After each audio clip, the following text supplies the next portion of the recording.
Детский сад «Академия детства» начал функционировать с 1 ноября этого года. Он построен в рамках нацпроекта «Демография», рассчитан на 220 мест и отвечает всем современным требованиям. Правда, подъездную дорогу к нему не построили. Ее протяженность составляет 800 метров. На дороге, если ее так можно назвать, нет ни освещения, ни тротуаров. В плохую погоду ее сложно преодолевать не только пешеходам, но и машинам, из-за чего таксисты часто отказываются довозить родителей с детьми до садика, а также персонал до работы. Общественный транспорт сюда не ездит. Своя машина тоже есть не у каждой семьи. Поэтому и работники, и дети с родителями пешком добираются до трассы. В ходе выезда со съемочной группой мы встретили работниц детского сада, которые в очередной раз, не дождавшись такси, добираются своим ходом. Хотелось бы, чтобы дорогу сделали быстрее, потому что дети, во-первых, если нам это тяжело, а детям, колясочникам, детей как будут возить по этой дороге? Так дети свои веселые будни в уютном саду начинают с преодоления далеко не забавных препятствий. Лужи, грязная обувь, запачканная одежда. Из-за чего возмущаются родители дошколят. О трудностях с подъездной дорогой неоднократно руководство детского сада сообщало местным властям и профильным министерствам. Но изменений никаких пока не видно. Обращались в местную администрацию, Министерство образования. Письма были написаны. И 1 ноября мы уже начали функционировать. И, конечно, уже родителей, их жалобы было невозможно остановить. Сюда на машине невозможно добраться в том плане, что как отсюда выедешь, это же нужно на трассу, в город выезжать. И в таком состоянии, конечно, родители не хотят даже на машине выбираться. И письменно, и устно, куда только не обращались, но проблема не находила своего решения, пока вопрос дорожной инфраструктуры не подняли в ходе прямой линии с главой Ингушетии, прошедшей 5 декабря. К Махмуду Али Калиматову обратилась одна из матерей.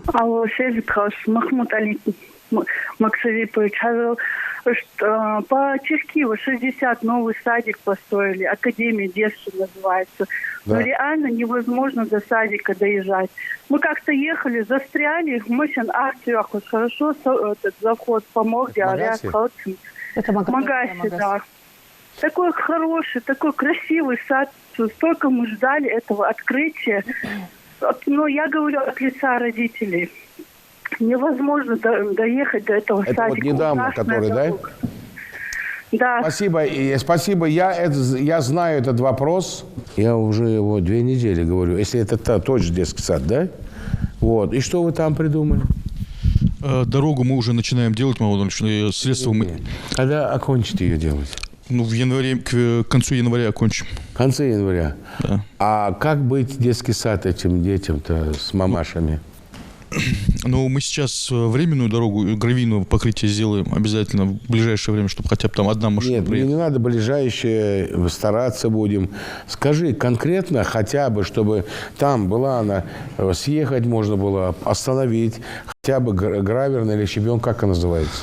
Мамудович, там дело в том, что если делать вот прям такую, скажем так, по всем ГОСТу, там очень объемные средства уходят, и у нас этих средств нет. Поэтому мы сейчас сделаем обязательно для того, чтобы могли хотя бы 2 машины проехать, и тротуар им сделаем. Когда? К концу января. Не устраивает? Постараемся сделать к концу декабря. Уже на следующий день на участок выехала рабочая группа. Мэрия города привлекла инвестора, договорилась со строительной компанией. Рабочей техники и специалистов здесь пока еще нет. Но мы обратили внимание на установленные отметки. Участок здесь с уклоном, со сложным рельефом. По словам мэра, подрядчики провели анализ дороги. Нами начаты уже работы по реализации вот этой дороги.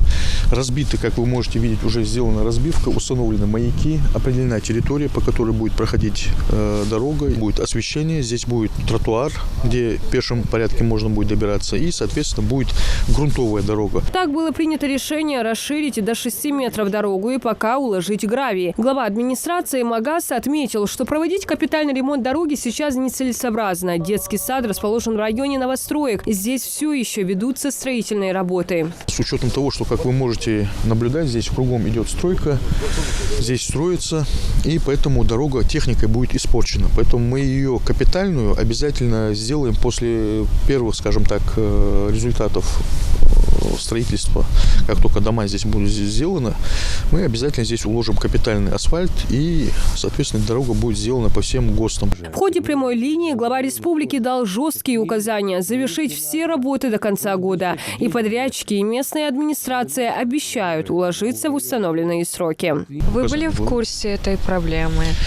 Почему только после прямого эфира, прямой линии взялись за этот вопрос? Мы были в курсе этой проблемы, но, скажем так, у нас бюджет нам немного не позволял, потому что все-таки конец года, и те мероприятия, которые были намечены на соответствующий год, они уже подходят к концу, поэтому бюджет уже реализован. Поэтому мы изыскиваем средства и, соответственно, выполним эту задачу. Работники детского сада и родители не нарадуются, что на этот раз их чаяния действительно были услышаны. Выражают благодарность главе республики за его трепетное отношение в первую очередь к детям и большое внимание, уделяемое качеству образования. Мне хочется поблагодарить главу нашей республики. Очень отрадно, что он так быстро отреагировал на нашу проблему. Сотрудники, родители и в первую очередь те, ради кого построен этот детский сад, будут очень благодарны. Благодаря ежегодной прямой линии главы республики с жителями Ингушетии сотни вопросов находят свое решение. В этом году число желающих обратиться к Махмуду Али Калиматову превысило 3000. И традиционно большая часть – это социальные вопросы. Часть из них были озвучены в ходе эфира. Все остальные работники колл-центра зафиксировали и передали в администрацию главы региона. Диана Дударова, Магомед Дарстигов, Новости 24.